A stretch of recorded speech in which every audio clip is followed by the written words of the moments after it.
I want to speak now about what the mystical literature signals to us about the complexity of the topic we are trying to study as transpersonal psychologists and what we can aspire towards over time.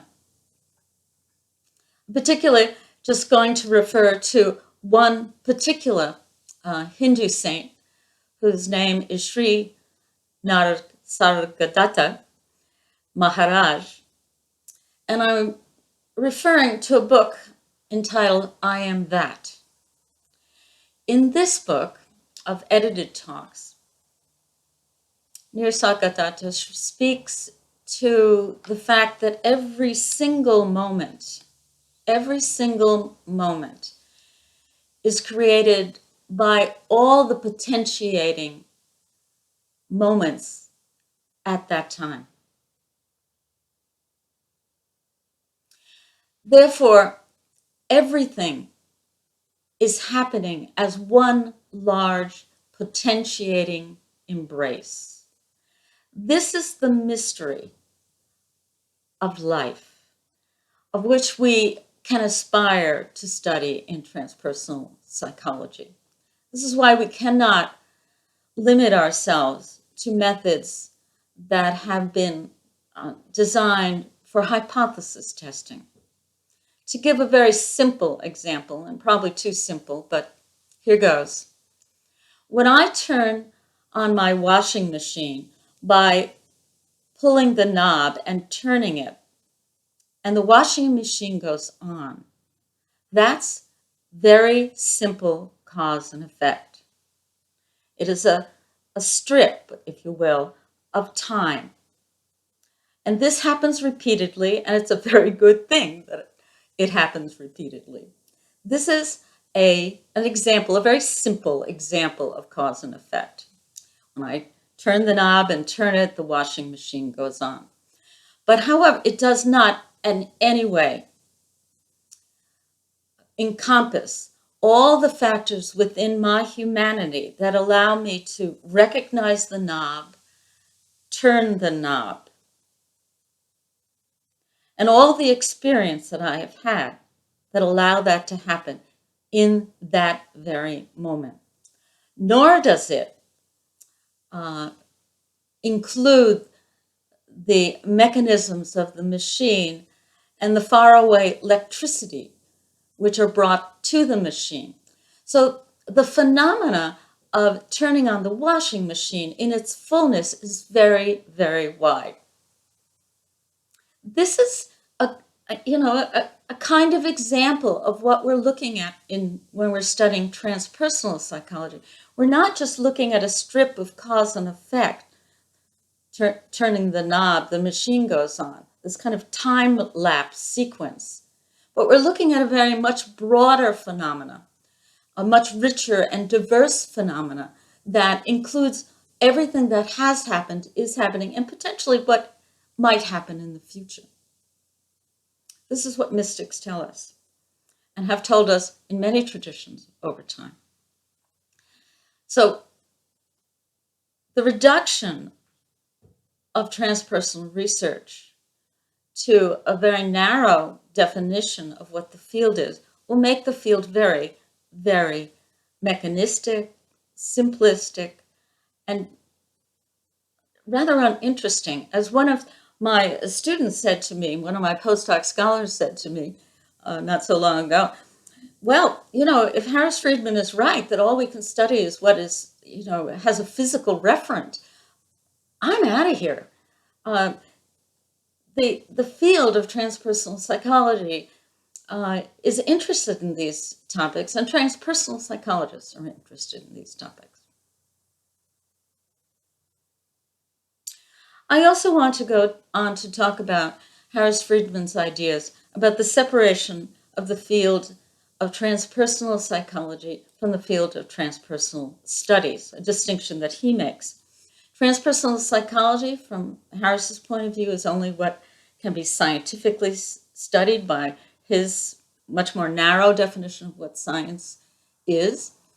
And transpersonal studies is everything else, to include romantic ideas about spirituality and also a lot of what I suspect he means, the New Age movement. At least that's what I would um, think he's referring to. Well, these things are certainly very prevalent in transpersonal psychology. There is an anti-scientific substrata in transpersonal psychology. It's unfortunate. There is a kind of new agey element within transpersonal psychology, which is historic. It is dying out slowly, but or minimizing, and the professional side of the field is increasing. But still, there there is a way in which it is important to recognize that there's a lot of diversity in transpersonal psychology. However, to separate these two fields is not going to work. First of all, it's impractical.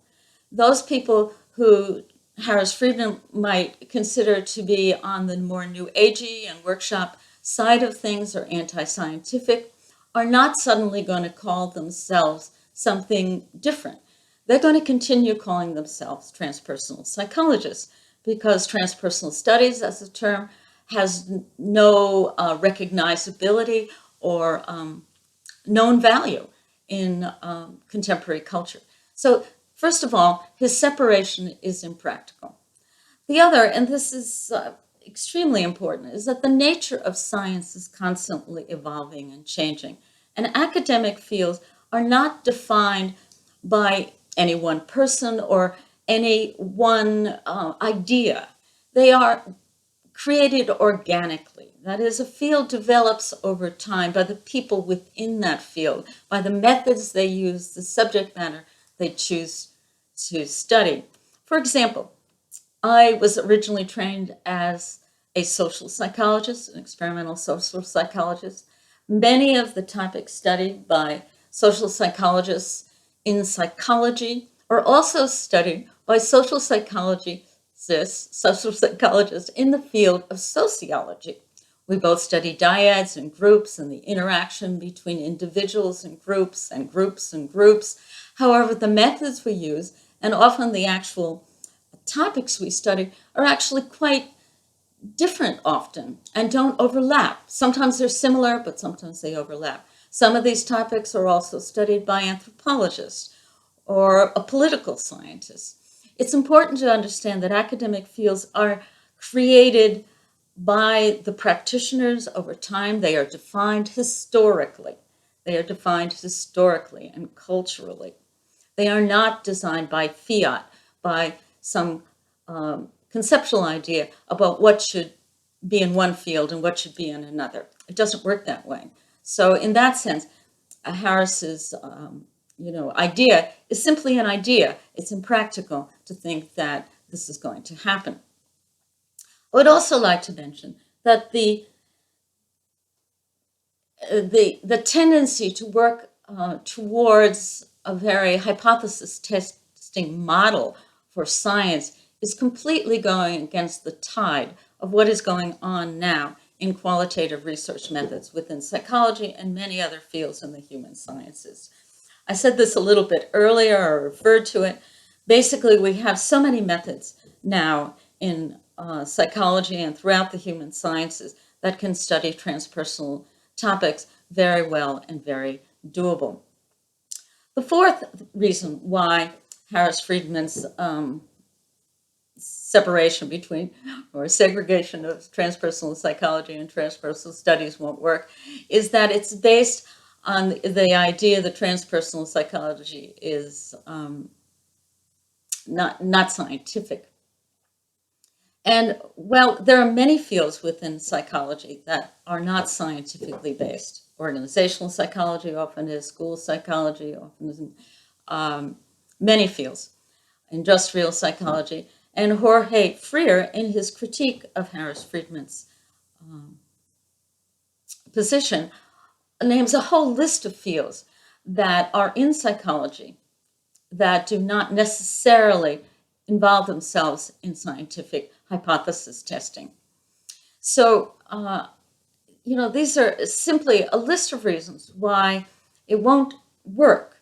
It just practically will not work to separate transpersonal psychology from transpersonal studies, and to only put in transpersonal psychology what can be scientifically studied. And I've gone through a variety of reasons why this is the case. Jorge Freir's critique of Harris Friedman's views in the Journal of Transpersonal Psychology in 2014 adds a significant number of additional reasons why the separation will not work, mostly from a philosophic point of view. He also talks about many of the things that William and I spoke about in 1998, though he doesn't reference them.